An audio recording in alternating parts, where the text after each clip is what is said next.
concepto mayor de nosotros mismos, de lo que en realidad sabemos y podemos hacer. Dios prueba para alejarte del mundo, para que sepas que no perteneces aquí. Al final, en la perspectiva universal de la eternidad, tú nada más vives 100 años, 120, si eres un hombre fuerte. Pero el resto de la eternidad, que es difícil de pensarla, no, aquí 20 años, 27 años parece mucho tiempo, 30, 80, pero eso comparado con la eternidad, repetir, imagínate que te dijeran, tienes que repetir toda tu vida y todos los esfuerzos que has hecho otra vez, exactamente lo mismo. Y luego otra vez, y otra vez, y otra vez, el concepto de eternidad constantemente, cuando lo analizas con cuidado, es cuando te das cuenta que en realidad el mundo es un suspiro, lo que vives aquí en la tierra es un suspiro, comparado con lo que es la eternidad, multiplicado por los miles de millones de trillones de billones de años que vas a durar al lado de Cristo. Entonces, Dios te prueba para alejarte del mundo. También Dios te prueba para que demuestres lo que realmente amas. Si amas más algo que a Dios, te lo quita. Es una ley fundamental. No puede haber nada en tu corazón más grande que Dios. Si Dios ve que hay algo en tu corazón que amas más que a Él, te lo quita. Para que desees la muerte, precisamente. No, Dios no está buscando tu depresión, por supuesto, sino que veas que Él es tu baluarte. Y vimos que el sexto punto de los propósitos es para que valores la bendición de Dios. Nadie sabe lo que tiene hasta que lo pierde. Extrañas lo que tenías, te das cuenta de la bendición que tenía Dios para contigo. Cuando Dios te la quita es cuando la valoras más y tal vez te la regrese o una mejor. O tal vez no, pero ya valoraste lo que Dios te dio. Y la semana pasada vimos, según Santiago, cómo pasar las pruebas cuando éstas vengan. El punto 1 fue con gozo. Hablamos de que era una actitud en realidad. Y vimos que perfectamente el gozo puede convivir con otras actitudes, no necesariamente la alegría, pero vimos analíticamente que el gozo puede convivir, por ejemplo, con la tristeza. El gozo tiene que ver más con estar satisfecho. Vimos que también se pasan las pruebas con paciencia. Y vimos finalmente con razonamiento y sabiduría. Dijimos que sobre toda cosa creada, sobre toda cosa que haya, sobre la plata, el oro, todo lo que tengas, Dios lo que te dice es que lo que debes adquirir es sabiduría, razonamiento. Eso lo vimos en Santiago 1.4. Y ahí es donde nos quedamos, vamos a entrar a Santiago 1.5. Y ese es el siguiente punto con el que voy a continuar. Entonces, ¿cómo según Santiago puedes o debes de pasar las pruebas? Con sumisión. Ese es el cuarto punto, con sumisión. Ahora, sumisión a Dios, por supuesto, no a tu pastor necesariamente, no a tus ancianos en la iglesia. La sumisión es a Dios directamente, y para eso es precisamente que debes de tener sabiduría, para poder discernir si en algún momento un pastor te da un mal consejo o un buen consejo. Sobre todo porque hay gente en iglesias que no se cuestiona a veces lo que le dicen los ministros, y bien lo dicen los hermanos cada vez que pasan al frente. Hay que ser como los de Berea, tienes que corroborar lo que se te está diciendo, porque qué tal que te están choreando y tú lo tomas por hecho de que es la realidad absoluta, y a lo mejor te dieron un mal consejo que te llevó al caos. Si es bíblico, hazle caso. Si está en la Biblia, si te dijo algo que estaba en la Biblia, hazle caso. Si no es bíblico, si es en base nada más a su experiencia, cuidado, porque no todos jugamos el mismo juego en la vida. Dios le tiene un propósito a cada quien. Yo no puedo decirte que pases la prueba exactamente como yo la pasé, porque a lo mejor Dios quiere tratar algo diferente contigo. Solamente me tengo que atener en la consejería bíblica a algo que es lo que Dios te está diciendo a través de un hombre, pero no al hombre en sí. ¿De acuerdo? ¿Dónde dice? Santiago 1.5. Y si alguno de vosotros tiene falta de sabiduría, hablando del punto anterior, pídale a Dios, el cual da a todos abundantemente, sin reproche, y le será dada. Entonces, acuérdense, la falta de sabiduría viene por falta de inteligencia. Dijimos que la inteligencia es la capacidad de adquirir el conocimiento. Y la sabiduría es ejecutar ese conocimiento. Eso es lo que no debes de perder de vista. Entonces, si desconoces el carácter de Dios y su naturaleza como Dios, si no conoces realmente bien la teología, no vas a saber aplicar ese conocimiento, y eso puede determinar qué tanto vas a recurrir en una falta a la fe. Ya lo vimos la semana pasada, Proverbios 15:33. El temor de Jehová es enseñanza de sabiduría, y a la honra precede la humildad. Y aquí en este versículo se liga el siguiente punto. Primero, vamos por partes. El temor de Jehová es enseñanza de sabiduría. Temer a Dios es precisamente que aunque no conozcas demasiado de la Biblia, lo poquito que conozcas, sepas que es, en resumen, dos cosas. Amar a Dios sobre todas las cosas, amar a tu prójimo como a ti mismo. No hagas lo que no te gustaría que te hicieran. Está sencillo. Si no sabes cuál es la sabiduría o si no tienes un versículo como tal en mente para afrontar una prueba, revisa nada más eso. ¿Esto que voy a hacer le perjudica más a mi prójimo? ¿Esto que voy a hacer me perjudica de alguna manera? Es hasta sentido común de alguna manera. Y a la honra precede la humildad. De eso vamos a hablar en el siguiente punto particularmente. Entonces, el orgullo es el contraste de la falta de sabiduría, de hecho. Pídale a Dios, el cual da abundantemente. Fíjense, si se la pides a Dios, se la tienes que pedir con humildad. Porque si llegas con Dios a decir, trae lo que ya sé, o tráeme a la mente lo que ya sé, en realidad le estás diciendo, bueno, nada más necesito que me hagas memoria. No te estás abriendo a la posibilidad de que Dios te pueda sorprender con algo que a lo mejor habías pasado por alto en la Biblia. No sé si les ha pasado, a mí en lo personal sí, que a veces estás releyendo algo que se supone que ya incluso habías estudiado y ves una perspectiva diferente de lo que ya sabías, Sí sucede. Proverbios 22:4. Riquezas, honra y vida son la remuneración de la humildad y del temor de Jehová. Riquezas, honra y vida. De este proverbio se sacan 3 promesas útiles en medio de las pruebas. 3. ¿Es la prueba económica? Sopórtala con humildad para recibir riqueza. Es lo primero que dice ahí, Proverbios 22:4. ¿Es la prueba de terceros que hablan mal de ti? Que sucede, lo acabamos de cantar, lo que le pasó a David, que ahí lo traía el rey Saúl. Andaba detrás de él, lo andaba persiguiendo, lo quería matar. ¿Es ese tipo de prueba? La prueba de terceros y las consecuencias que esto trae, por supuesto. Pues Dios te va a vengar a su debido tiempo, por supuesto, como está escrito, todo tiene su tiempo debajo del sol. Y Dios es vengador de los que le aman, dice la Biblia. Mía es la venganza, yo pagaré. A veces ni cuenta te das cuando Dios ya le está poniendo una paliza al que te hizo daño. Y a veces ni siquiera necesitas pedírselo, porque Dios es justo, ya hemos hablado de la justicia de Dios. Sopórtala con humildad, entonces, con temor de Dios, no dejando de hacer el bien. ¿Y Dios qué te va a dar? Honra. Ahí está. Es la segunda promesa que viene en este versículo. Y esas 3 promesas son útiles. La tercera es prueba de salud. ¿Qué quiere decir? Este proverbio es muy rico en teología porque de hecho son las 3 pruebas principales o mezcladas entre ellas resultan en una sola. Pero casi nunca sale de eso. O son problemas por terceros, o tiene que ver con el dinero, o es de salud. Pues Dios prospera y alarga la vida de quienes le temen y le honran. Ahí está. Riquezas, honra y vida son la remuneración ¿de qué? De la humildad y del temor de Jehová. ¿Quieres vivir muchos años? Teme a Dios. Y ahí vienen los mandamientos con promesa, como el honrar a los padres. Si honras a tus padres, Dios te va a honrar a ti de alguna manera y te va a alargar los días sobre la tierra porque fuiste sabio, que entendiste el consejo. Tu papá no te pega porque te quisiera pegar nada más por coraje. Ustedes como papás, ¿cómo corrigen a los hijos? Sabiendo que es lo mejor para ellos, Dios hace lo mismo. Lo mismo. Entonces, Proverbios 22:4 es un muy buen versículo el cual tener en mente para cuando venga la prueba. Riquezas, honra y vida son la remuneración de la humildad y del temor de Jehová. Esto es una promesa de Dios y sigue vigente. Si es la prueba de salud, entonces, lo mismo. La oración para pedir sabiduría, entonces, debe venir acompañada de un anciano que tenga inteligencia. Ok, me detengo ahí tantito. Tú, como un profesor, cuando un alumno no conoce algo o no domina un tema correctamente, ¿a quién se tiene que acercar? Al que le tiene que explicar las cosas. Y se tiene que acercar con humildad, no pensando, pues es que yo ya lo sé. Si él ya da por hecho que lo sabe, ¿para qué quiere el maestro? Si tú en tu prueba das por hecho que ya tienes el conocimiento necesario y las herramientas para salir, ¿para qué quieres al pastor?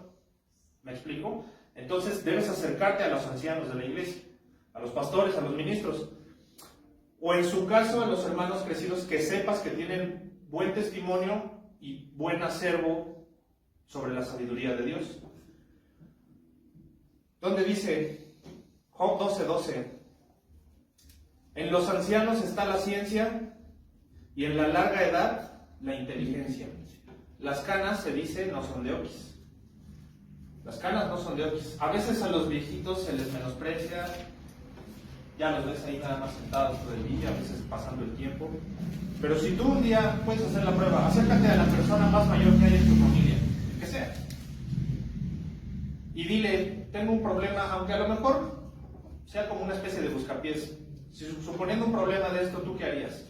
Estoy 100% seguro de que te va a decir algo sabio bajo cualquier circunstancia, y más si es un hermano crecido, más si es un pastor. Realmente tenemos a uno de los pastores que yo conozca, de los más grandes, que es el pastor Chavero, y aparentemente ya está muy cansado, aparentemente ya es un hombre mayor, ¿verdad?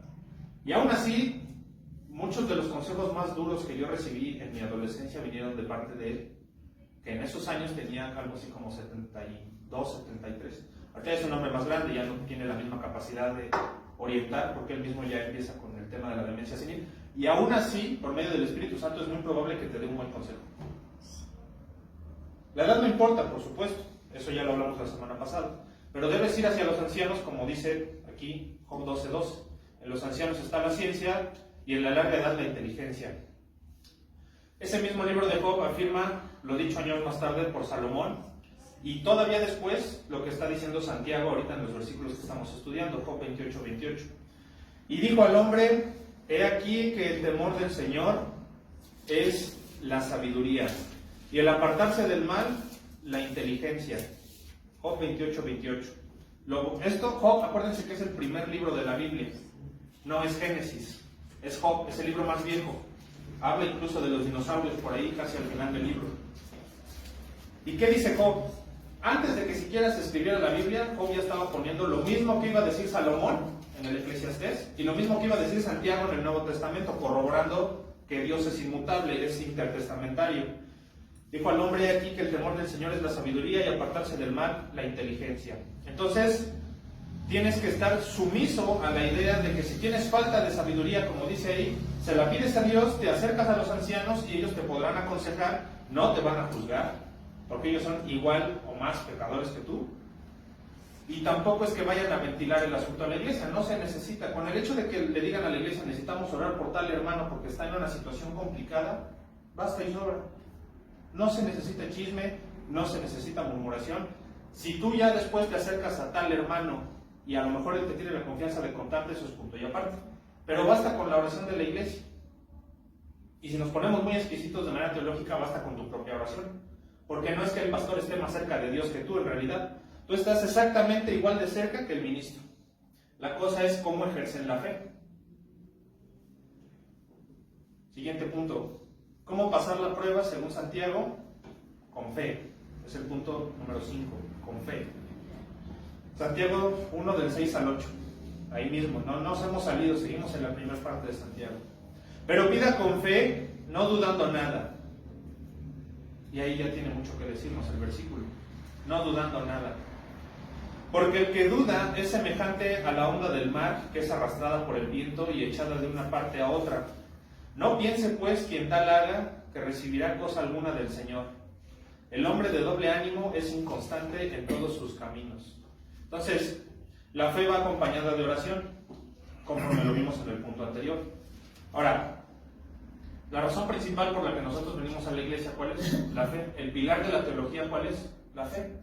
Nosotros no tendríamos nada que hacer si no tuviéramos fe. No estaríamos aquí sentados, no estaríamos aquí predicando. La humanidad no tendría necesidad de imprimir la Biblia, de ser el libro más impreso en todo el mundo a nivel internacional durante todas las eras. Es el libro más preservado. Y no es de Oquis, es porque sabemos muy en el fondo que es totalmente cierto, veraz es la palabra de Dios, crédulos e incrédulos. Ha sido un libro tan peligroso que ha servido para dominar, para dejar dominar, para levantar pueblos, para quitar pueblos. A lo largo de toda la historia siempre ha habido tiranos que lo quieren acabar, otros que lo apoyan, pero al final la palabra de Dios, como está escrito, se case la hierba, marchitase la flor, pero la palabra de Jehová no pasará. Y ahí está. La fe entonces viene, ¿por qué? Tú ya lo sabes, por el oír, lo hemos visto también. Entonces, la razón principal porque la prueba puede durar mucho es precisamente la falta de fe. A lo mejor a veces estás en el mismo hoyo y ya has durado tanto tiempo que tu falta de fe es lo que te estorba para salir de la prueba. No confías que realmente Dios te puede sacar de ahí. Ese puede ser el problema. Si no tienes confianza en Dios, fíjate lo que te voy a decir. el primer punto es, tienes que tener confianza en Dios, pero si no tienes confianza en Dios, entonces no le crees a Él, a lo que está diciéndote a través de la Biblia. Y si no le crees a Él, porque no tienes confianza, es un círculo, más bien una cascada. No le tienes confianza a Dios, por lo tanto no confías en lo que te dice su palabra. Y si no confías en lo que dice su palabra, probablemente en el fondo creas que no existe. ¿Te fijas cómo es así de grave? Por eso Santiago habla de la fe. Otra vez, si no confías en Dios, entonces no estás confiando en lo que te dice en la Biblia. Palabras, si no estás confiando en esto, probablemente es porque en el fondo quieras creer que no existe. O que el hecho de dudar de la existencia de Dios hace que dudes de sus hechos, precisamente. Es peligroso y por eso Santiago advierte este tema sobre la fe. Debes confiar ciegamente en Dios, pensando en todo momento que Él ya cumplió lo dicho, en tiempo pasado, porque Dios es atemporal. Para Dios lo que vamos a vivir ya pasó, porque Él ya lo vio, es omnisciente. Él ya conoce el futuro. Desde la perspectiva temporal, nuestra prueba ya pasó, porque nosotros somos un suspiro, y volvemos al punto, desde el punto de vista eterno, Dios lleva una eternidad infinita antes de nosotros, estamos aquí y Dios va a continuar una eternidad infinita. Desde esa perspectiva nuestro problema es pequeño y ya pasó, Dios ya lo solucionó. Entonces, Hebreos 10:35, no perdáis pues vuestra confianza, que tiene gran galardón. Nada más. Hebreos 10:35 corrobora lo que te estoy diciendo. Entonces, la fe es el pilar de la teología. Si no se cree en Dios y que la Biblia está completa, que son sus palabras escritas en papel, no tiene sentido estudiar nada. Si no confías en Dios ya de veras, tampoco tienes razón de confiar en otras deidades. Porque si no hay un creador, tampoco hay creado. Tú eres tu propio Dios. Si no hay alguien superior a ti que te gobierne de alguna manera, entonces, ¿quién te da las órdenes? Tú mismo, tú eres tu propio Dios. Tú, en tu egoísmo, eres el que dirige tu vida como tú quieres y lo que diga Dios te vale un cacahuate. No hay Dios. Esa es la fe, pero si sí hay Dios, Hebreos 10:38, mas el justo vivirá por la fe, y si retrocediere, no agradará a mi alma. Segunda de Timoteo también, 3:16-17, esta es fundamental, incluso se da en fundamentos de la fe. Segunda de Timoteo 3:16-17, hay gente a la que le preguntas, ¿tú de veras piensas que la Biblia está completa? ¿De veras piensas que es la palabra de Dios? Y hay gente que te contesta, yo creo que es en parte humana, en parte si es Dios, hay que dar los escritos por el hombre, hay santos, esto y lo otro. No, segunda de Timoteo 3:16-17 dice con firmeza, toda, desde el griego original, toda, de Génesis, Apocalipsis, toda la escritura es inspirada por Dios y útil para enseñar, para redarguir, para corregir, para instruir en justicia, a fin de que el hombre de Dios sea perfecto, enteramente preparado para toda buena obra. Toda. No hay coma, acento, punto, signo de interrogación. Cualquier pequeño, así sea el versículo más pequeño, como el que dice por ahí en el libro de Juan, Jesús lloró, es palabra de Dios. Y es autoridad. Y ni los filósofos se atreven a modificarla. Aunque agarres una versión católica, aunque agarres una versión de Testigos de Jehová, en esencia es y será siempre la palabra de Dios. Entonces, la fe nace cuando se oye de Jesucristo, precisamente, de la Escritura. ¿Por qué? Porque Él es el autor de la fe, lo dice la misma Biblia, su diseñador, y puede germinar en cualquier momento. Se trata de hablarle a las personas lo que uno tenga que hablar a la mano de la Biblia, y no te está dando la Escritura la orden de ir a agarrar a bibliazos a la gente, tampoco seas enfadoso. Sí, porque tampoco está bien, ok, sí dice la Biblia, predica a tiempo y fuera de tiempo, pero no se te vaya a ocurrir decirle a la gente que se vaya al infierno en un velorio. Si te piden dar unas palabras en un velorio, no vayas y digas, todos, ya están en el infierno, evítenlo. O sea, está bien, es predicar, pero también hay que tener tacto. Cristo no hizo eso. ¿Saben? Entonces, no hagan eso. ¿Dónde dice Romanos 10:17? Así que la fe es por el oír, y el oír por la palabra de Dios. ¿Qué tienes que oír? La Biblia. Alguien te la tiene que contar, alguien te la tiene que platicar, alguien en algún momento te la tuvo que decir. Y los mandamientos de Cristo no son gravosos aparte. Eso dice la Biblia. Dios no te quita libertades. El problema con algunos cristianos es que te quieren imponer cosas que en realidad a veces la Biblia ni dice. O son puntos grises en donde realmente hay una libertad en Cristo. Yo, si veo a un hermano en la calle fumando, pierde su salvación. Y aquí está la cámara, queda grabado y lo va a revisar Enrique a lo mejor. Pero él ha predicado de esto precisamente, ustedes lo saben. A mí, yo le he dicho incluso aquí, en el púlpito, a mí sí me gusta el tabaco. Y si nos ponemos muy exquisitos, Charles Spurgeon, espero que sí lo conozcan, él de plano fumaba predicando. ¿Y qué? ¿Está en el infierno? No, ahora tampoco es una invitación a que fumes. Pero si es un gusto tuyo, como cualquier otra cosa en este mundo creado, es amoral. No tiene ética propia. Tú eres el que lo hace malo o bueno si lo vuelves vicio. Ahora, ¿qué es peor? ¿Echarse un cigarro en la calle que andar rumoreando de un hermano?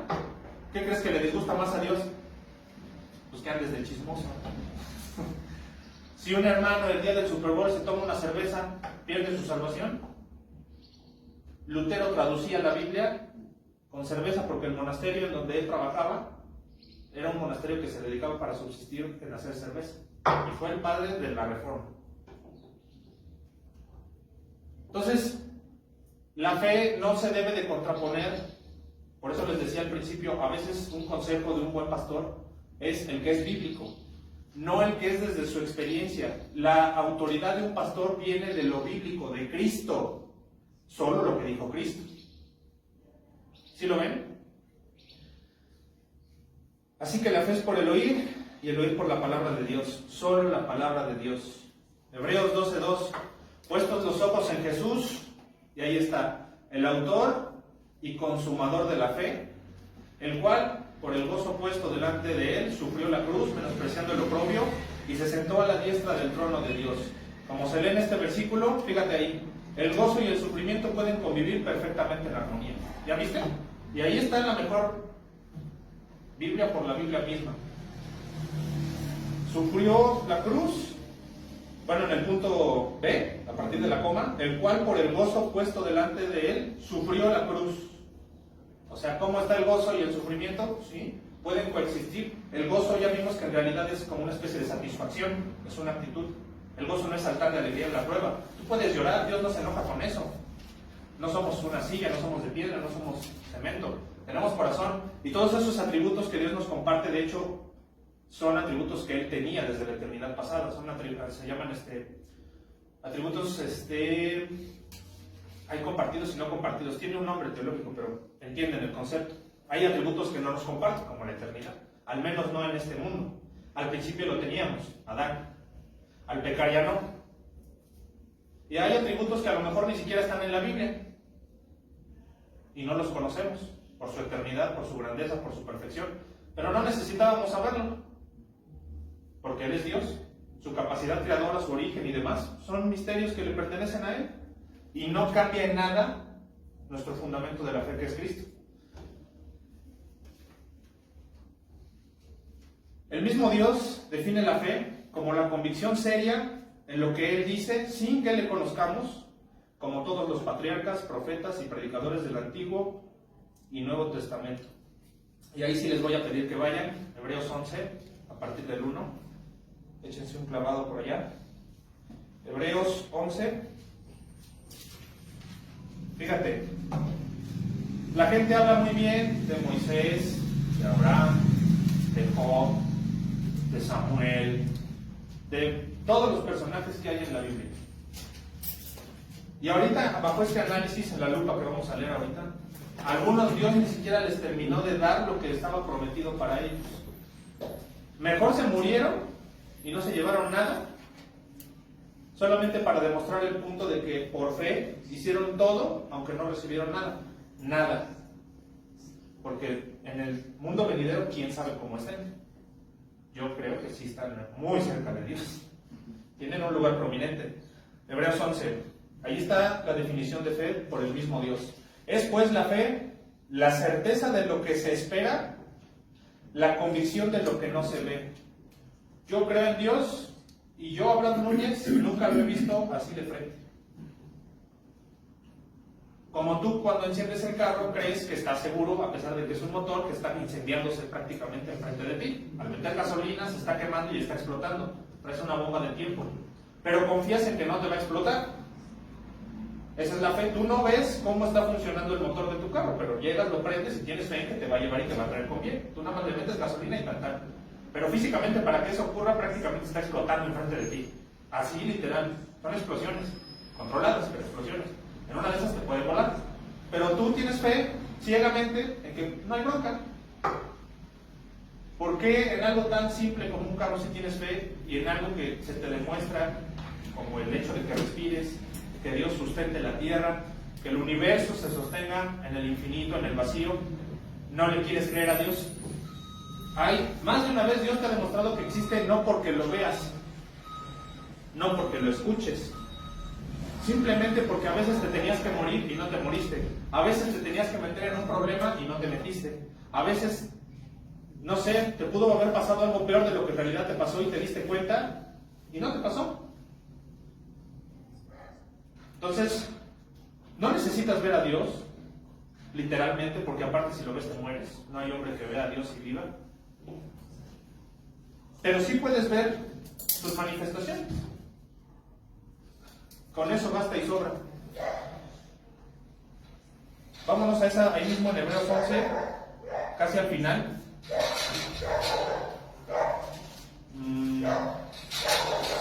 Muy al final. El 32. 11:32. ¿Y qué más digo? Porque el tiempo me faltaría contando a Gedeón, de Barak, de Sansón, de Jefté, de David, así como de Samuel y de los profetas, que por fe conquistaron reinos, hicieron justicia, alcanzaron promesas, taparon bocas de leones, apagaron fuegos impetuosos, evitaron filo de espada, sacaron fuerzas de debilidad, se hicieron fuertes en batallas, pusieron en fuga ejércitos extranjeros. Las mujeres recibieron sus muertos mediante resurrección, mas otros fueron atormentados, no aceptando el rescate, a fin de obtener mejor resurrección. Los apóstoles, por ejemplo. Otros experimentaron vituperios y azotes, y además de esto, prisiones y cárceles, el mismo Pablo. Fueron apedreados, Esteban, aserrados, partidos a la mitad, puestos en prueba, muertos a filo de espada, anduvieron de acá para allá, cubiertos de pieles de ovejas y de cabras, pobres, angustiados, maltratados, de los cuales el mundo no era digno, errando por los desiertos, por los montes, por las cuevas y por las cavernas de la tierra. Y todos estos, aunque alcanzaron buen testimonio mediante la fe, ¿qué? No recibieron lo prometido. Proveyendo Dios, ahí está la provisión, alguna cosa mejor para nosotros, para que no fuesen ellos perfeccionados aparte de nosotros. Y ese último versículo está interesante porque lo que quiere decir en realidad es que si permitió Dios que ellos sufrieran en particular es para que tú no sufras tanto como ellos. Porque ellos no tenían otra opción, porque si no la Biblia no se hubiera escrito como se escribió. Si ellos no hubieran sufrido eso, tú no habrías tenido la oportunidad de dejar de sufrir algunas cosas. Ahorita ya no necesitamos escondernos para predicar. En la etapa de los romanos no estaba tan fácil. Te aventaban al circo a los leones o a ahogarte en el mar, o les ponían brea y los ponían de antorchas en las noches para iluminar las calles de Roma. Pero ahorita no. Es más, ahora se habla de Cristo con mucha facilidad, incluso en redes sociales, precisamente. Cualquiera puede estar en redes sociales. No cualquiera te va a enseñar lo correcto, pero al fin se está hablando de Cristo, para bien o para mal, pero se habla de Cristo. La fe puede hacer muchas y grandes cosas. Fíjate lo que te voy a decir. A veces Dios solo desea que confíes en que Él hará milagros, aún en nuestros días. Hay gente, y eso sí está mal dentro de las filas reformadas, hay gente que cree que Dios ya no hace milagros como antes. Y eso no es cierto. Viola el principio de inmutabilidad de Dios. Dios es el mismo ayer, hoy y siempre. Si Dios levantaba muertos en el pasado, ¿puede levantar muertos hoy? Claro. Tal vez no lo haga por algunas cuestiones teológicas que no se pueden contraponer, pero como poder puede. Yo mismo les podría contar que cuando yo nací, creo que sí se los he dicho, tenía un problema gastrointestinal en el que yo tenía el intestino, mi intestino cuando era bebé, como de la edad de este bebé, En radiografía salía que venía en su tamaño normal y de repente hacía esto. Y eso es sumamente peligroso, hacer una pequeña compresión. Y a mí me tenían que operar. En esa ocasión vivía el hermano pastor Manuel Nuevano, que en ese tiempo era el pastor de la congregación en donde se congregaban mis papás. Y él se hincó a toda la iglesia y toda la iglesia oró por mí para evitar esa operación. A la semana que me fueron a hacer otra vez la radiografía, y conservo las radiografías, ya no había nada. Mi intestino estaba como si nada. Dios hace milagros porque es poderoso. Todavía en nuestros días, porque Dios es inmutable. Tu prueba, por muy difícil que la veas, esa es la falta de fe. No crees que Dios haga esas cosas. Pero cuando un hombre cree que Dios hace las cosas, Dios las hace. Tienes que creerle a Dios. Y como esa, alguien en el seminario, los hermanos se acordarán, el pastor Adán contaba uno en un hospital aquí en La Raza, que a él le pasó con su hermano. Si le preguntas aquí al pastor Edgar, te dirá algunas otras. Y más él, que andaba metido en cosas turbias, ¿no?, en el pasado. La cosa es, ¿de veras lo crees? Dios, no cometas el error de pensar que Dios ya no hace milagros al estilo del Antiguo Testamento. A Dios no le cuesta nada, ni la sanidad, ni la riqueza, nada. El asunto es que no te lo puede dar si no estás preparado para ello. Ninguna prueba es mayor a tus fuerzas. Aquí mismo lo leímos en Santiago.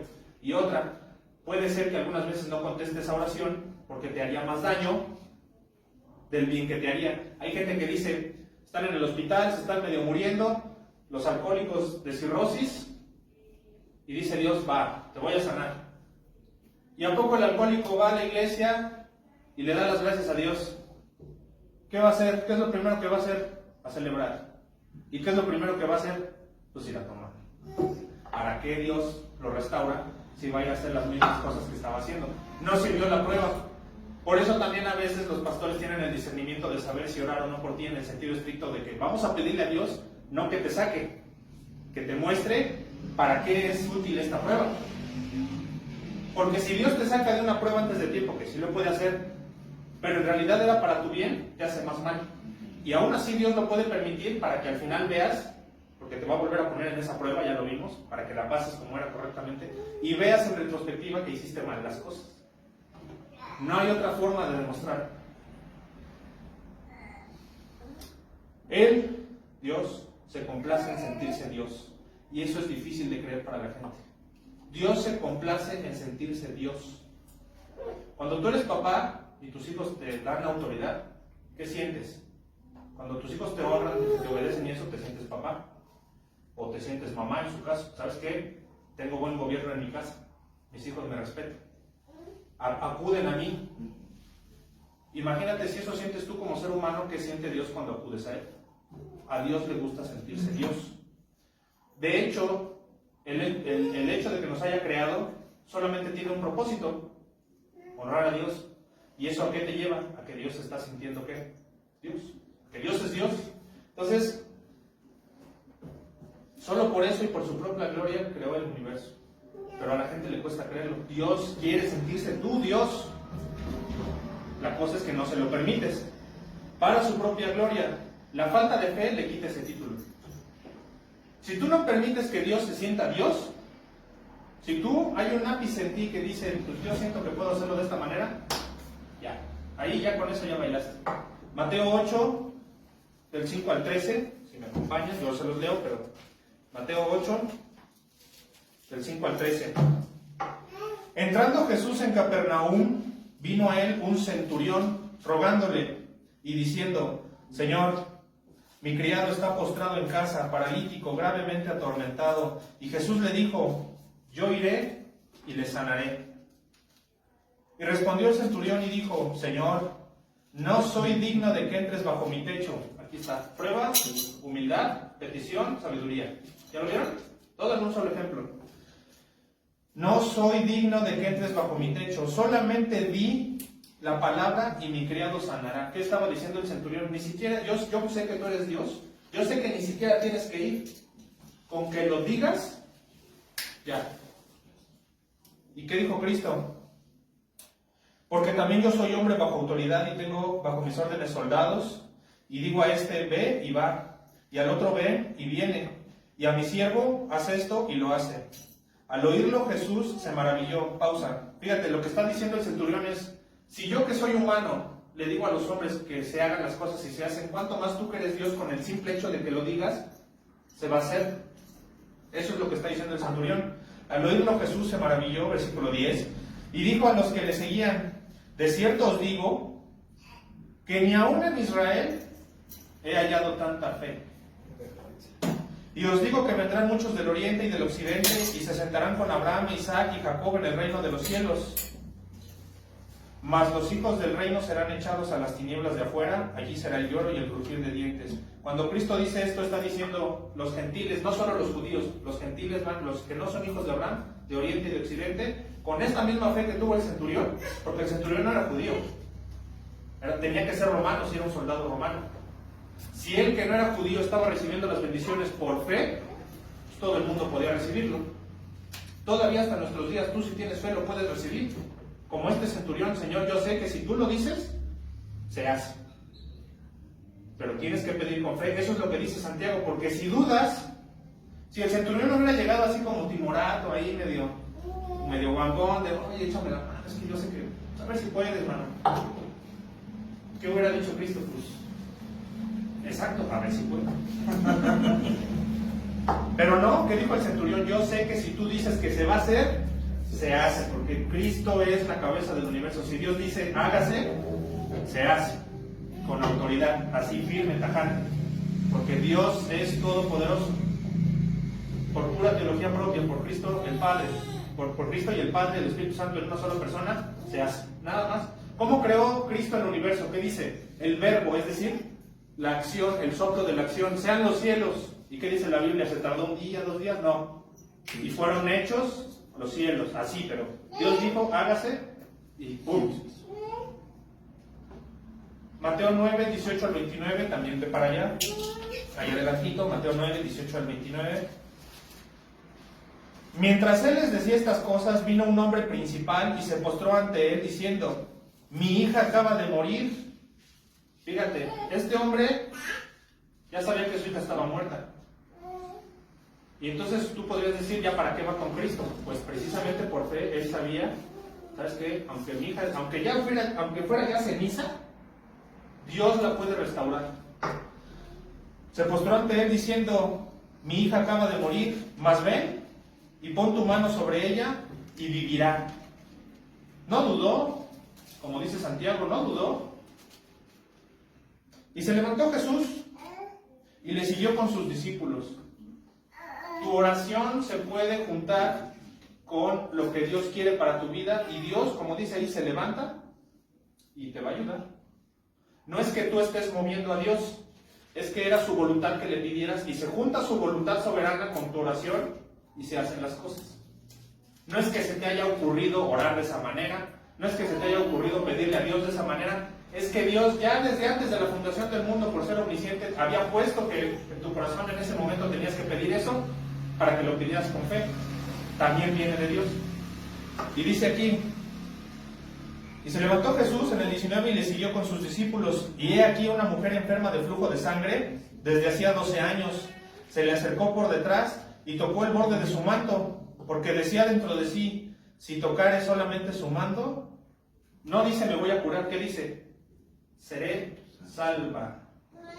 Otra clave, el fin de lo que le pidas a Dios es porque vas para salvación, porque no quieres estar en este mundo, estás pensando en las cosas venideras, como esta mujer. No dijo, me va a sanar, dijo, me va a salvar.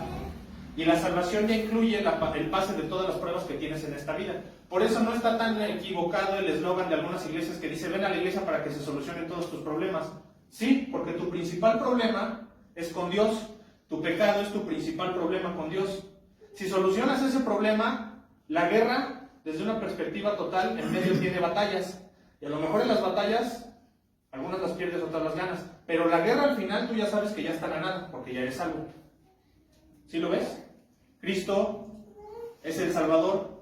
Ya somos más que vencedores en Cristo, precisamente porque la guerra al final de tu vida ya está ganada.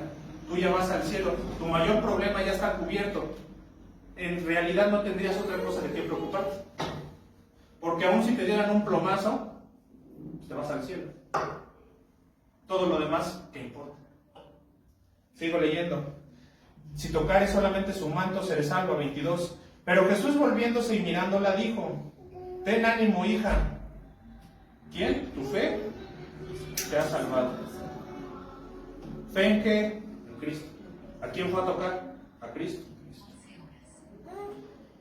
Y la mujer fue salva desde aquella hora y de paso sanada. ¿Quieres la solución de tus problemas? Busca tu salvación. Es teología pura. Pero Jesús, porque seguimos leyendo, es hasta el 29. En el 23, al entrar Jesús en la casa del principal, viendo a los que tocaban flautas y la gente que hacía alboroto, les dijo: apartaos, porque la niña no está muerta, sino duerme. Y se burlaban de él. Pero cuando la gente había sido echada afuera, entró y tomó de la mano a la niña, y ella se levantó. Y se difundió la fama de esto por toda aquella tierra. Pasando Jesús de allí, le siguieron 2 ciegos, dando voces y diciendo: ten misericordia de nosotros, hijo de David. Y llegando a la casa vinieron a él los ciegos, y Jesús les dijo: fíjate, ¿creéis que puedo hacer esto? Ellos dijeron: sí, Señor. Entonces les tocó los ojos diciendo: ¿conforme a qué? A vuestra fe os sea hecho. Y los ojos de ellos fueron abiertos, y les encargó rigurosamente diciendo: mirad que nadie lo sepa. Hasta ahí. En todo esto, ¿cuál es el común denominador? La fe.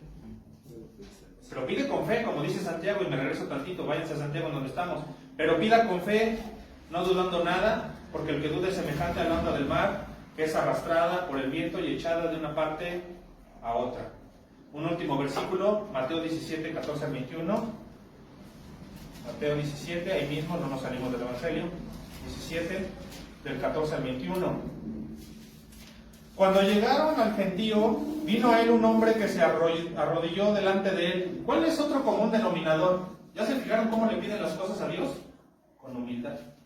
No vas y le dices: ¿qué onda, papá? ¿Cómo estás, papito Dios? Esto y lo otro. No. Te humillas, te hincas y le dices: Señor, yo sé que tú eres Dios, yo soy un humano, no soy digno de dirigirme a ti, pero necesito que me ayudes. Así sí funciona.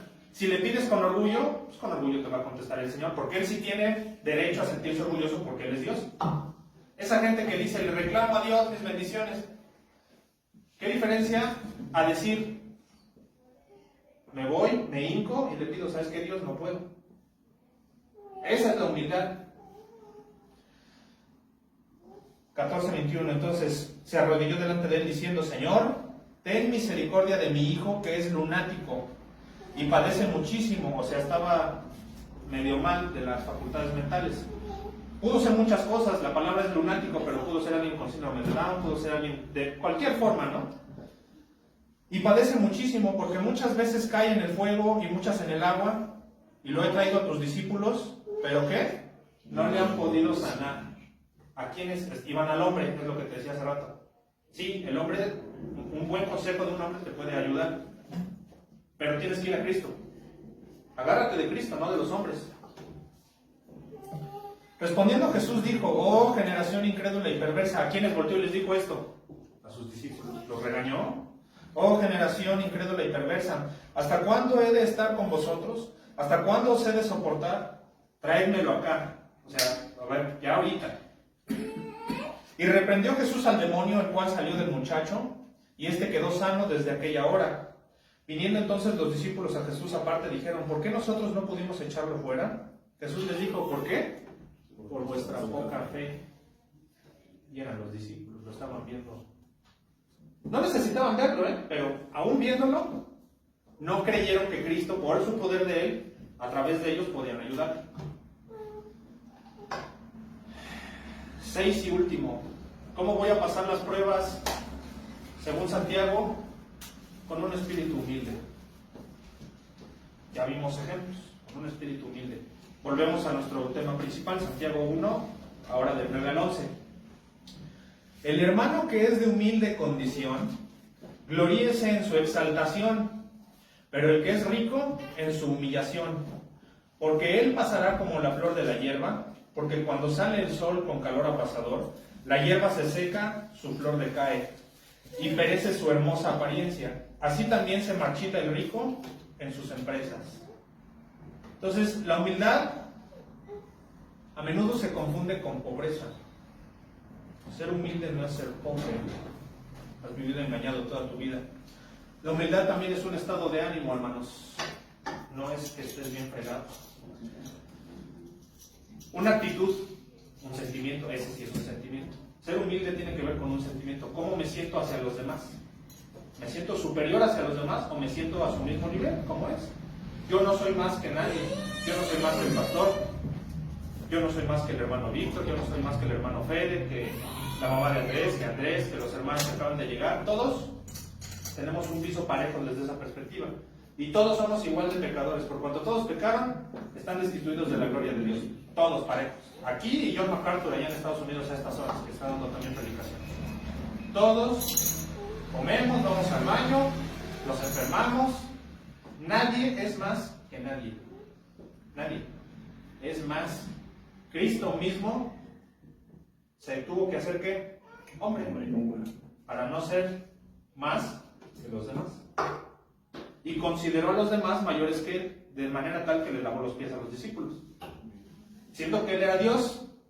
Y si Dios, que es Dios, dueño de todo el universo, no se siente más que los demás, tú tampoco debes hacerlo. A eso se refiere con la humildad. Es un estado de ánimo, es una actitud. Tú puedes tener mucho dinero y ser humilde.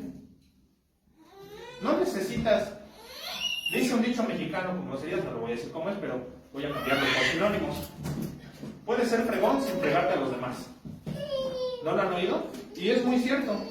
Yo no necesito pisar a nadie para subir yo solo a otro lugar dentro del escalafón del sistema. Tampoco otro necesita pisarme a mí para hacerse más él. Cada quien tiene lo que merece según hemos visto la justicia de Dios desde una perspectiva teológica. No estoy diciendo que te merezcas algo más de lo que en realidad. Entonces, ser humilde no es ser poctero, no es ser mediocre, ni mucho menos significa ser pobre. De hecho, si pones atención en la Biblia, Dios ha usado a hombres ricos. Muchos. Hay muchos ejemplos de hombres ricos en la Biblia. Y reyes, de paso, por cierto, políticos. En toda la historia, ¿para qué? Para sus propósitos. Salmo 112, vayan para allá, lo vamos a leer completo, está chiquito. Salmo 112.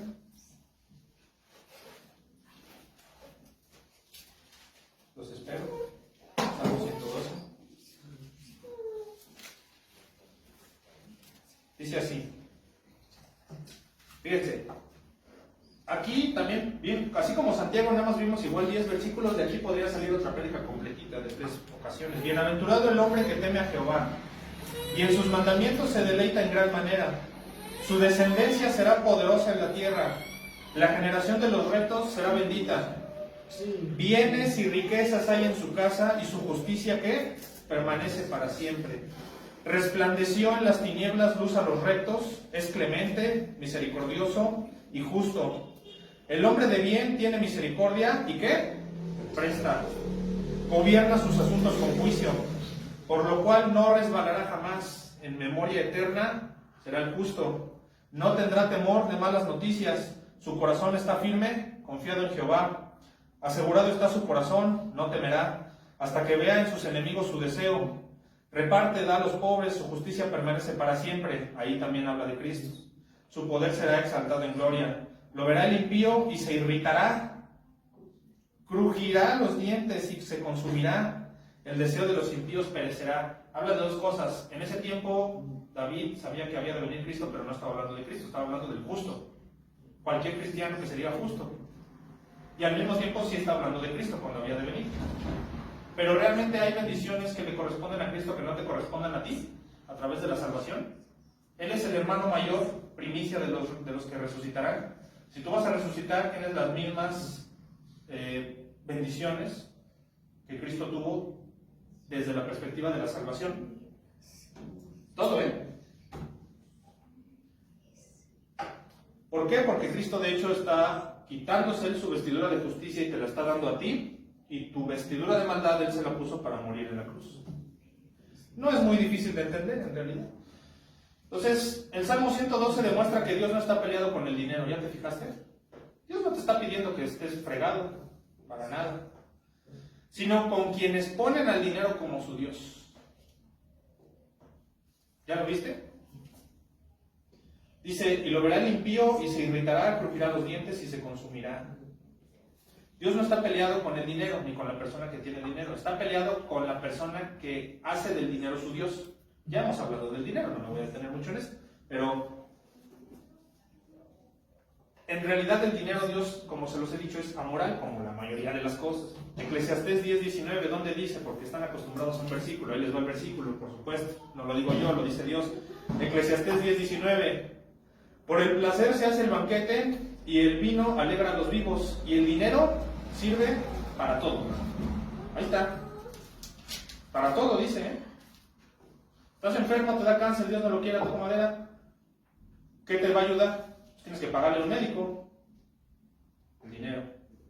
Si tienes a alguien en la cárcel, ¿qué ocupas para mantenerlo allá adentro? El dinero. Aquí lo dijo Dios, desde antes de que viviéramos en la modernidad. Eclesiastés 10:19, por el placer se hace el banquete y el vino alegra a los vivos y el dinero sirve para todo. Ahora, ¿a qué vamos? Que humildad no significa pobreza. Santiago aquí amenaza al rico, pero en realidad se dirige al rico que tiene más fe en su dinero y en sus recursos que en Cristo. Si el rico confía más, precisamente, si se va demasiado al extremo de que como el dinero sirve para todo, el dinero es el que me va a sacar de la bronca, ya le quitó el trono a Dios en su corazón, hay que derribarlo. Salmo 49, 11 al 13. Su íntimo pensamiento es que sus casas serán eternas y sus habitaciones para generación en generación. Dan sus nombres a sus tierras, mas el hombre no permanecerá en honra. Es semejante a las bestias que perecen. Su camino es locura. Con todos sus descendientes se complacen en el dicho de ellos. Vas a perecer, igual vas a morir. ¿Para qué te esfuerzas tanto en amontonar? Dice la Biblia. Si tú no sabes si hoy mismo en la noche te mueres y no sabes para quién trabajaste. Hay una muy mala anécdota de un amigo de mi papá, no voy a decir nombres, quedó cuadrapléjico, la esposa todavía en vida pasaba a los amantes con el marido ahí cuadrapléjico a la casa. Cuando murió, obviamente la esposa se quedó porque era alguien que, según entiendo, trabajaba en Pemex, tenía mucho dinero, propiedades, y él se esforzó para dárselo al final al amante.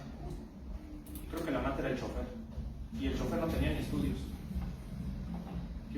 Dice el dicho, nadie sabe para quién trabaja. La Biblia dice, ¿para qué amontonas si no sabes para quién ha de ser? Tú puedes estar muy esmerado, trabajando, y tú no sabes que estás trabajando para en este caso, imagínense, para el amante. Sí pasa, es bíblico, no lo digo yo. Entonces, tener poco, el otro extremo, tampoco está mal. Tener poco tampoco está mal. Ser de recursos limitados no está mal, pero tampoco significa ser humilde. ¿Sí lo ven? Existen los pobres orgullosos, Existen los pobres orgullosos, y es más, hay veces que esos son un poquito más nefastitos que el rico que es orgulloso, porque dices, bueno, el rico tiene mucho, a lo mejor tiene de dónde, pero hay gente pobre que se siente de la nice. ¿No les ha pasado? Y dices, oye, pues sí, el síndrome de Doña Florinda le dice, no, pues vivimos en la misma vecindad, carnal, y tú sientes que tienes más. Vive el Chavo del 8 y Doña Florinda en el mismo lugar, en el barril, estamos en el mismo barril, Y hay gente, o sea, es lo que les digo, el dinero no te hace ni más ni menos humilde. Y eso es teología, está a la luz de la Biblia, no estoy diciendo nada que no te esté demostrando teológicamente. Entonces, Santiago 4:6 precisamente. Pero Él da mayor gracia a Cristo, por esto dice, Dios resiste a los soberbios y da gracia a los humildes. Aquí está la clave, soberbia y humildad, no dice al rico y al pobre, dice soberbio o humilde. A veces está ligado el dinero a la soberbia y está ligado el dinero a la humildad. Porque si no tienes mucho, no tienes de qué jactarte, no puedes presumir nada. Y si tienes mucho que presumir, es cuando entra el orgullo. Pero insisto, puedes ser pobre y no ser humilde. O puedes ser rico y ser humilde.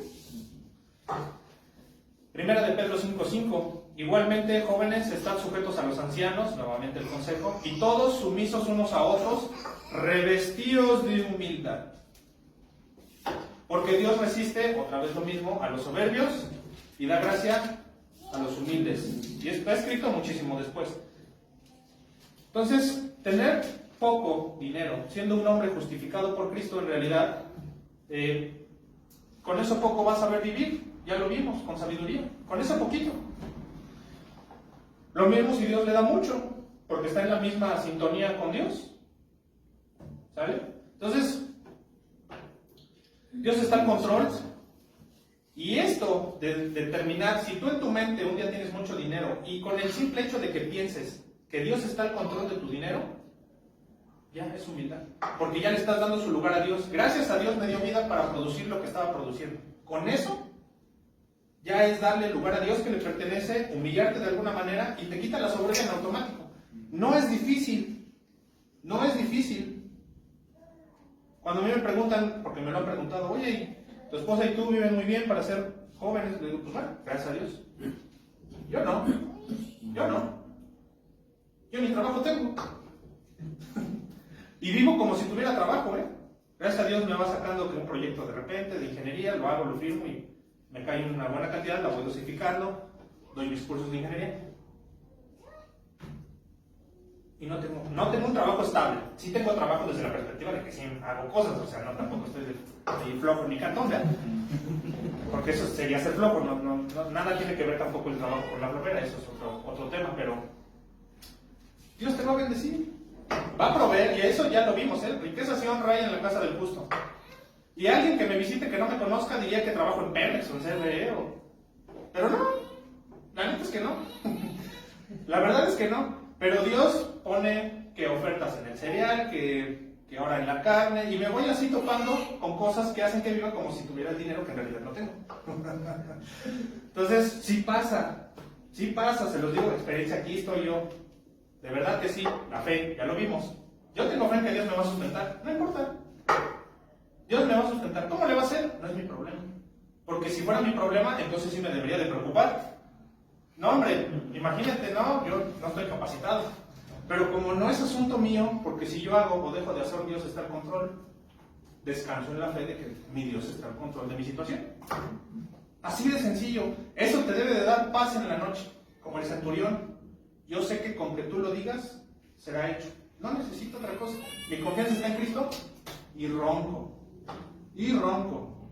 Y de veras ronco, dice mi esposa. Job 37:16, mejor es lo poco del justo que las riquezas de muchos pecadores.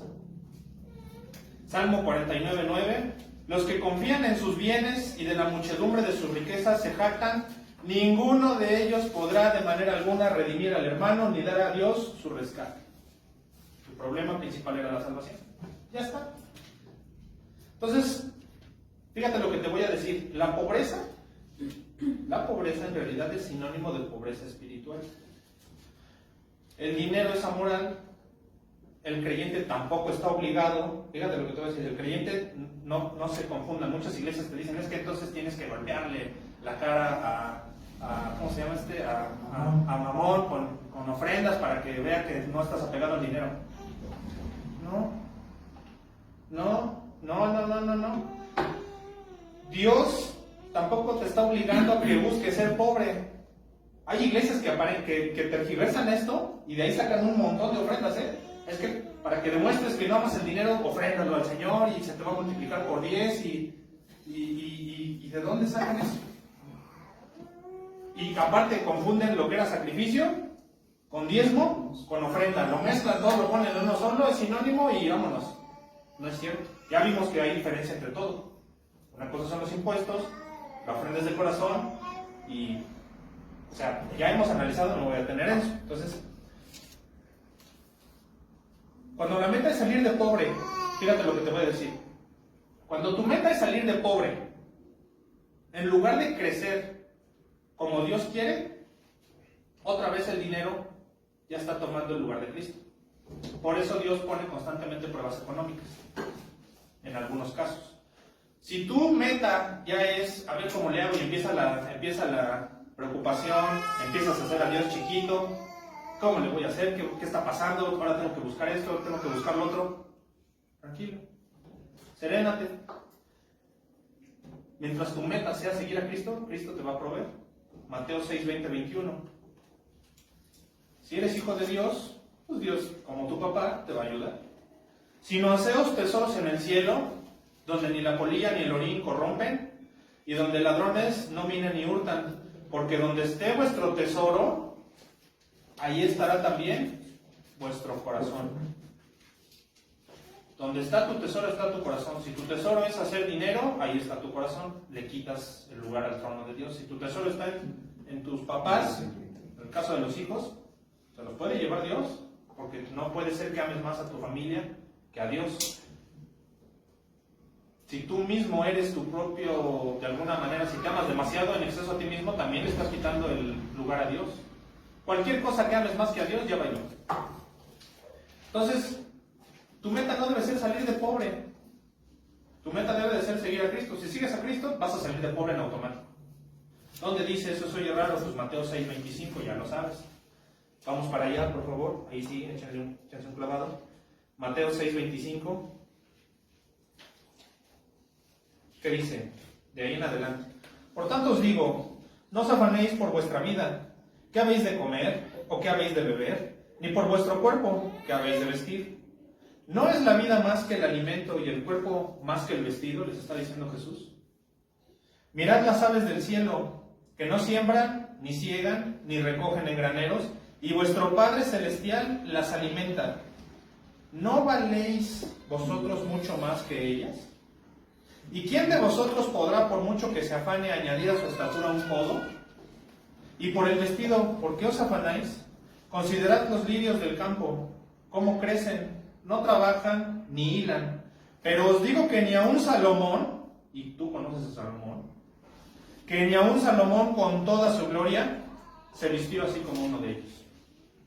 Ni Salomón, dice Dios. Yo lo he visto mejor a Lirio que a Salomón. Y si la hierba del campo que hoy es y mañana se echa en el horno, Dios la viste así, ¿no hará mucho más a vosotros, hombres de qué? Poca fe. No os afanéis pues diciendo qué comeremos o qué beberemos o qué vestiremos, porque los gentiles buscan todas estas cosas, pero vuestro Padre Celestial sabe que tenéis necesidad de todas estas cosas. Es Dios, claro que lo sabe. Mas buscad primeramente el reino de Dios y su justicia, y todas estas cosas os serán añadidas. Así que no os afanéis por el día de mañana, porque el día de mañana traerá su propio afán. Basta cada día su propio mal. Tranquilos. Si hoy tengo el dinero para usarlo en esto que necesito, lo uso. Si no lo tengo, no lo uso. Es bien sencillo. Y esto es un antídoto para los grandes males de la sociedad de hoy en día, las depresiones y las ansiedades. ¿Para qué te preocupas? Hay algo que Dios da que la sociedad no te puede dar, ni el dinero, la verdadera paz. Si sabes que depende de Él y no de ti, y que Él va a proveer, pase lo que pase, pues, ¿qué? Contrario entonces a lo que se pudiera interpretar en esta parte de Santiago que estamos estudiando, no debes buscar tampoco tu propia ruina. Puedes ser rico, fíjate lo que te voy a decir, puedes ser rico y codiciarlo todo, aunque seas rico. Y viceversa, puedes ser pobre y no codiciar nada. Hablando del Chavo del 8, ahí está Kiko, ¿no? Con el Chavo. Kiko envidiaba al Chavo. Y el Chavo no tenía, literal, vivía en un barril, ¿no? Y el Chavo siempre pasaba en la imagen, ¿no? Estaba jugando con un carrito o algo ahí medio mal hecho. Y Chavito, salía el otro, ¿no? A ver qué. Según su mamá le compró algo acá más. Por envidia. Pasa similar. Kiko era el rico, o tenía la capacidad para comprar las cosas, y el Chavo era más feliz con su hojalata que el Kiko con su... Es cuestión de actitud, lo que les digo, la humildad no tiene que ver con el dinero. Yo conozco, gracias a Dios, al que está encargado ahorita como subsecretario de Energía del área del SENACE, que es el Centro Nacional de Control de la Energía, que es la entidad que se encarga de gobernar tanto a Pemex como a CFE. Fue mi maestro de ingeniería ahí en la CIME, en el Politécnico. Y anda en metro. Gana casi 300,000 pesos al mes, porque aparte es maestro en la ICIME, catedrático de maestría y doctorado en ingeniería eléctrica, es una autoridad. El mismo Manuel Bartlett hace poquito en una mañanera, al darle la palabra, dice, es una eminencia en ingeniería eléctrica. ¿Por qué se los cuento? Porque es humilde, precisamente. Es un señor muy humilde. Si lo buscan en internet, doctor Ricardo Mota Palomino. Yo lo conozco, lo más que llegué a ver, lo que llegaba a la ESIME cuando era director de la ESIME de ahí del Poli era en un bocho. ¿Y qué bocho? Todo feo. Feo con ganas. El dinero no te hace ni más ni menos humilde. Eso es lo que tiene que quedar claro. Hechos 20:19. Sirviendo al Señor con toda humildad y con muchas lágrimas y pruebas que me han venido por las asechanzas de los judíos. Lo analizamos la vez pasada. Entonces, Santiago no es de hecho el libro que hace la primera advertencia en la que se liga la prueba económica con la soberbia o la humildad. Si tú lo vas, fíjate, todavía no se escribía Santiago, es más, todavía no venía Cristo cuando ya estaba escrito. Malaquías 4:1, no lo busques, te lo leo. Malaquías 4:1. Porque he aquí, viene el día ardiente como un horno, y todos los soberbios, otra vez, y todos los que hacen maldad serán estopa. Aquel día que vendrá los abrazará, así ha dicho Jehová de los ejércitos, y no les dejará raíz ni ramas. Tanto Malaquías como Santiago dicen que el soberbio será batido no por su dinero, por su amor al dinero. Porque en las pruebas para el rico el dinero es su fortaleza y no Cristo. Entonces no le rinde el dinero. Finalmente, en medio de las pruebas, Santiago retoma un principio bíblico del mismo Cristo, quien nos pide que seamos como niños. ¿Se acuerdan de eso? Mateo 18:3. Ahorita lo vamos a leer. Y aquí va un pensamiento de Charles Stanley, que es un teólogo moderno, no tiene tanto tiempo creo que sigue vivo. Charles Stanley, reformado. Fíjenselo, es una parte comentada de este versículo que vamos a leer para resumir. El niño no sabe, fíjate, el niño no sabe, estoy citando, el niño no sabe cómo ha de llegar el pan a su mesa. Tampoco sabe bien el valor del dinero, ni el gran transporte del esfuerzo de muchos hombres del sistema para que un litro de leche llegue a su mesa. Los años de esfuerzo en crianza vacuna, control de climas para el ganado, logística de transportación y envasado, el esfuerzo que le toma al propietario de la tienda de abarrotes en montar su negocio cercano a su vivienda, o el sistema que abastece electricidad al refrigerador de la misma. El niño simplemente da por hecho que va a cenar y que luego de esto se va a dormir, sin tener otro mayor factor de preocupación que despertar temprano para ir a la escuela en el peor de sus casos. Tus nenes no saben si hay dinero, si no hay dinero, no, y no les importa, ¿eh? Cuando Cristo dice sean como niños, es que tengas esa confianza de que Él está proveyendo. Y ahora sí, la humildad viene acompañada de la fe en Dios, es decir, nuevamente confiar en Él como los niños confían en sus padres. Mateo 18:3. Y dijo: de cierto os digo que si no os volvéis y os hacéis como niños, no entraréis en el reino de los cielos. En resumen, Dios está a cargo de la prueba, te puso en ella, te sacará de ella, y aunque tú mismo te hayas metido en ella, aparentemente porque Dios está al control, por supuesto, saldrás bien. No importa si tú mismo te metiste en la bronca, va a ser para tu bien. Eclesiastés, ya es el último versículo, con esto concluyo la predicación de hoy. Vámonos todos, por favor, Eclesiastés 7:10 al 19. Vayan para allá, si no yo aquí también se los leo. Eclesiastés 7 del 10 al 9. El 19. Perdón, sí, del 10 al 19. Dice así: nunca digas, ¿cuál es la causa de que los tiempos pasados fueron mejores que estos? Porque nunca de esto preguntarás con sabiduría. Buena es la ciencia con herencia y provechosa para los que ven el sol, o sea, para los vivos. Porque escudo es la ciencia, otra vez, y escudo es el dinero, mas la sabiduría excede en que da vida a sus poseedores. Mira la obra de Dios, porque ¿quién podrá enderezar lo que Él torció? En el día del bien, goza del bien, y en el día de la adversidad, considera. Dios hizo tanto lo uno como lo otro, a fin de que el hombre nada halle después de él. Fíjate. Todo esto he visto en los días de mi vanidad. Justo hay que perece por su justicia, y hay impío que por su maldad alarga sus días. Y ahí está el consejo en el 16 al 18. No seas demasiado justo, ni seas sabio con exceso.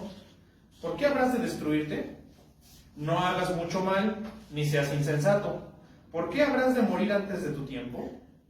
bueno es que tomes de esto y también de aquello no apartes tu mano, porque aquel que a Dios teme saldrá bien en todo, dice ahí.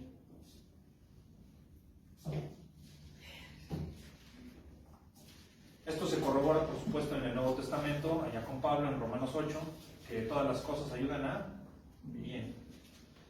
Amados hermanos, llegamos a avanzar 11 versículos en Santiago y nos llevó 3 días, 3 prédicas, imagínense.